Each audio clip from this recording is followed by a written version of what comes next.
Hello, guys. Welcome to yet another week of prediction. This is the match day 9 of the English Premier League, and we are going to be predicting all the games today. Mr. Icon, are you ready? Yeah. Last week was a bit shaky.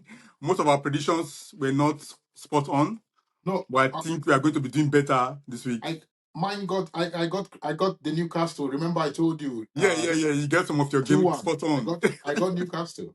Yeah, you got like six of five correctly. I nearly got Bournemouth Crystal Palace nearly, Yeah, nearly they drew. and they escaped with a draw. Okay, that one Chelsea playing at home against Sunderland. Sunderland is a team that just came from relegation, but from their performances so far, I don't think they are going back to relegation. As we said last time, they do everything. They are doing everything to stay in the Premier League, and they have players that are they're very energetic. They play. I don't even know. They play all kind of football. So Chelsea, they're in a great form. They're in a great form. I think they are gradually getting their feet back to the top where they used to be before. So I don't see Sunderland troubling Chelsea a lot. Because Chelsea, they are good at the Stamford Bridge. But it's going to be a tight one. Chelsea to win 2-0. Chelsea 2-0. Okay. All right. Chelsea since they turned things around against Liverpool, they have been flying. They scored 5 goals in the Champions League. So, and then playing at home have been a very good advantage to them.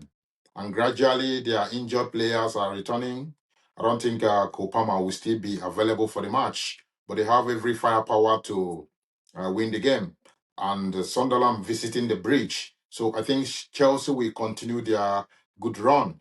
It may not be that easy. Like I always say, this is the Premier League. All the games are tricky. So Yes.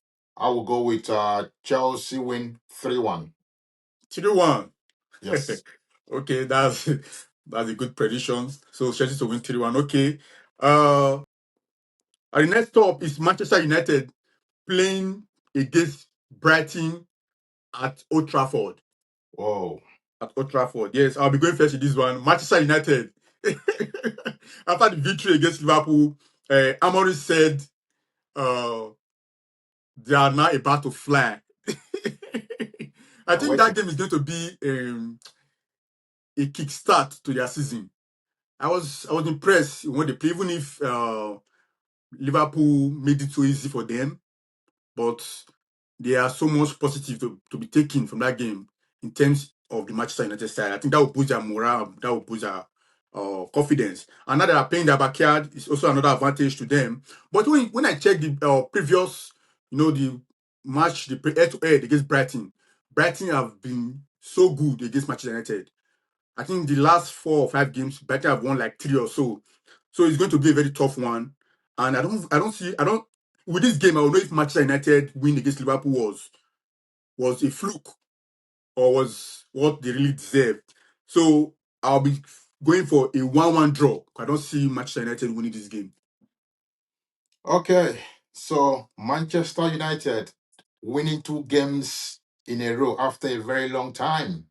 Brighton have been a thorn in the flesh for them, right from I think Ole Gunnar as a coach, Eric Ten Hag, and now Ruben Amorim. Manchester United, Liverpool had a lot of chances to bury, to score in that game. It was very open. And if Liverpool were clinical, it would have been a different story or ball game. But Manchester United also were good that they still played their game. The tactics they came with worked out because they were launching those long balls. Then when Liverpool defenders try to stop those balls, it falls to the Manchester midfielders. And you know that 3-4-3, they now start the counter. So it worked out very well for them, including using throw and a lot of long balls. But normally people will say Manchester United beating Liverpool will give them that confidence to go in, kick off. Yes, it's supposed to be so. So they will be tested.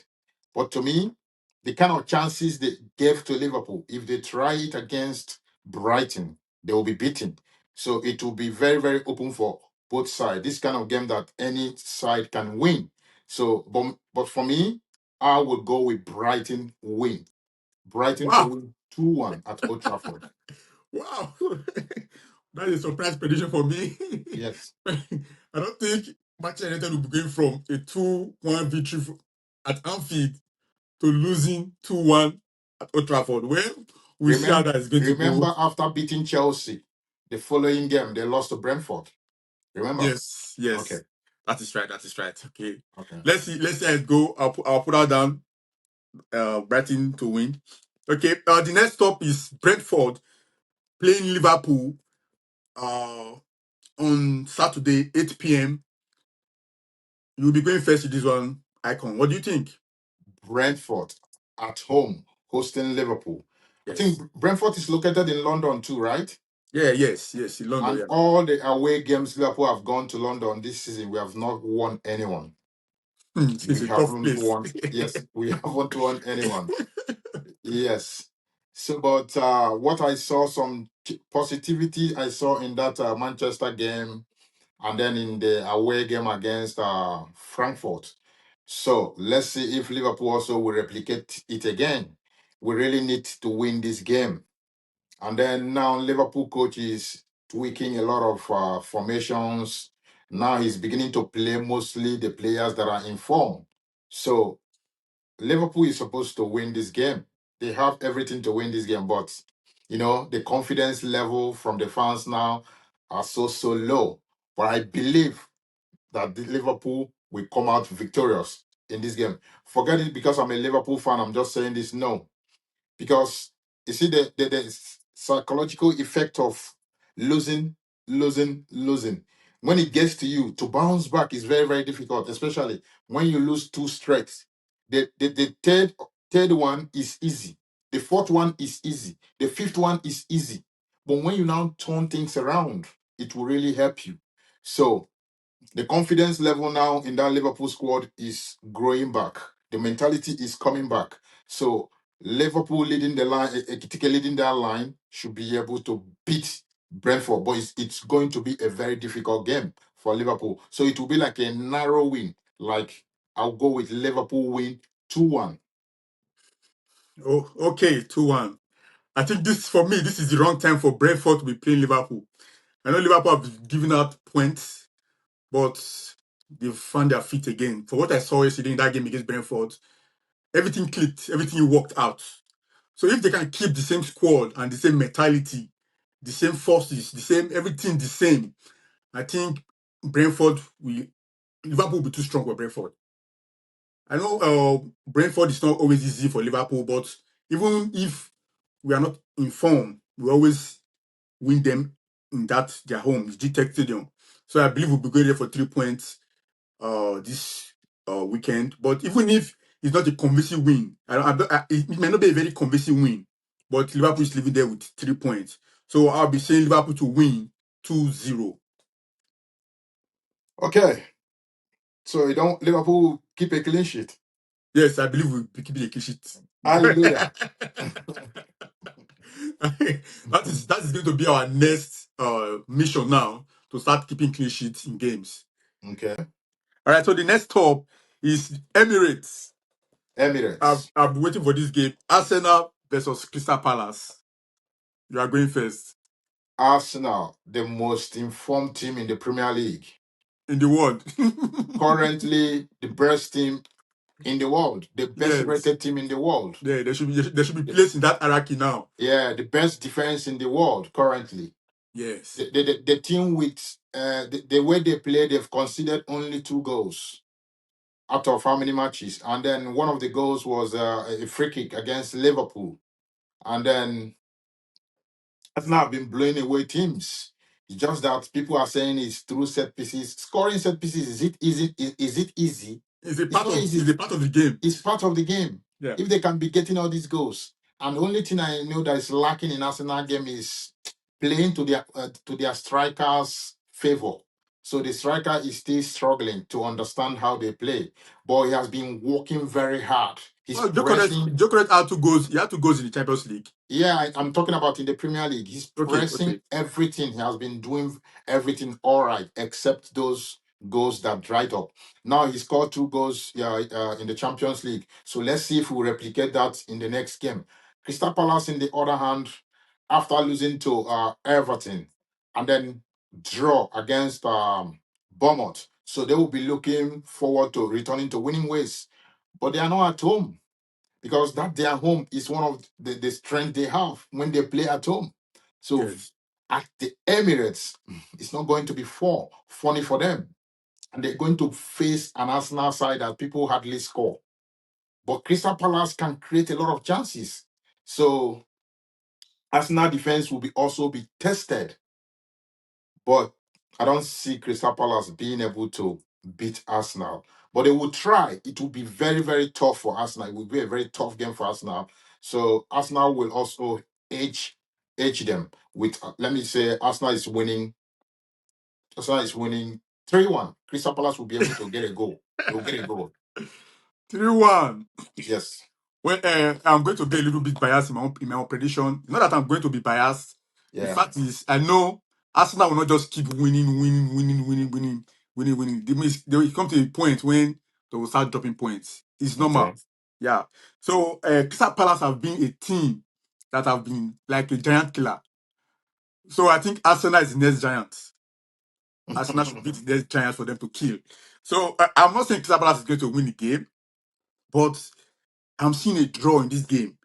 I'm seeing a draw so that the Premiership will be a little bit, sweet for now. Just like a one-way game. Just Arsenal just go and win all their games. No, I'm seeing Crystal Palace to draw Arsenal this weekend. I don't know, but something just tells me that it's going to be a draw, maybe a 1-1 draw or 0-0 draw, because Crystal Palace have what it takes defensively, even in the attack. They have a good attacker that can give Gabriel a fight to his money. So for me, I'll be going for a 1-1 draw in this particular one. Okay. Yeah, 1-1 draw. So the next stop is Aston Villa against Man City at the Villa Whoa. Park. Aston Villa They have been in just very they, top they, they, form. they just picked a very good form recently. Yeah, they have been in very top form, and I told you last week that it's not going to be easy for the team they were going to play because they are picking up again. yeah, they won Tottenham at home at Yes. Tottenham Stadium. You see? But I wasn't much surprised because like we said during that time, we said that Tottenham don't win games in their home. I don't know why. They go away and they do well, but in their home, they just get beaten. This is I think the second back-to-back game they've lost at home. Mm. So I don't know why it's like that. So for me, Aston Villa against Man City is going to be another tough one. Very, very tricky. I think I see big teams dropping points this weekend. I don't know. I just see teams dropping points this weekend. Aston Villa Mm. have been a very good um, winning streak, and they just lost in their match now. Whether the Europa League or so, they just lost. Is it Europa League or Conference League? They just lost 2-1 because the coach rested some players for that game. Okay. Yeah, so those players are going to turn up against Man City. Man City have not been their best. Alan is just the person pushing them. If Alan does score, nobody scores. Mm. So if you can hold Alan, which is very difficult, but if Mm-hmm. you can succeed, I think you can beat Man City. Because Okay. Rodri right now is not even there. It's not even there in the team. So for me, I'll be saying Aston Villa, will they win Man City? I'm going for okay. I'm going for a draw. Let me not write Man City off. But I don't see Okay. Man City beating Aston Villa. So let me just say 1-1 draw. Okay. Yeah. Whenever I believe that Aston Villa, they always don't come through. So sometimes they don't come through. And then with the form of the best striker in the world currently in Haaland, so Haaland will get goals. So Villa definitely will be able to score that same Man City defense. It might end up being who will score most. But sometimes when Emery likes to low block sometimes. So Yes. Go maybe on he the counter wouldn't want attack. the game to flow. But once that game flows, City will have scored them with Haaland. So I'm going with Manchester City to win. Maybe like a slim win, 2-1. 2-1. Yes. Okay. That's another good prediction. So we have come to the end of this week prediction, March day 9. So the comment section is always open for, what's your prediction? Will your team be winning this week? Will they be losing or will they get a point? So let's see your comments on the comment section and we'll see you guys on the next one. Peace out, guys.